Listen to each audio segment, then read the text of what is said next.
Oh gosh, that would be amazing. I think that will be hard to accomplish. It's hard for me to see that now, but you know, it's hard to look into the future and see where we're going to be. But I certainly see it in its ability to reduce the amount of animal testing. Absolutely, I do see that as a potential option. I think maybe in the next 5 to 10 years we will see multiple organoid models replacing quite a few of the animal model studies that are being carried out currently.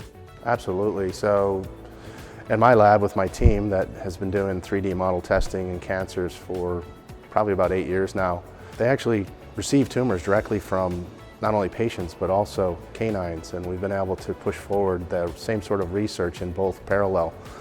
So this precision oncology approach in animals with 3D models, in vitro, really is going to change the game, and I feel like it's sort of a 1-2 or 2-for-1 sort of scenario where we get the best of both worlds. We get the drug response that would be the most beneficial for those animals and their tumors, but also validate in vivo at the same time.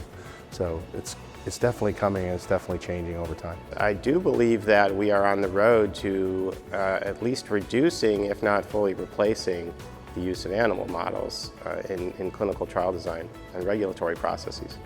I'm not sure that they'll be able to completely replace animal models, because obviously an animal is a very complex biological system, and it's very difficult to completely recapitulate that biology in a dish, but I think that they can certainly get pretty close. That's something that I think right now that can't happen. I think that you see the interplay with different organoid systems or different organ systems that are really critical to get a holistic picture of drugs. So I think that as we get improvements in MPS or organ-on-a-chip models as you go forward, that you can more mimic the biology when you're looking at the different organoids and connected with the microfluidic devices.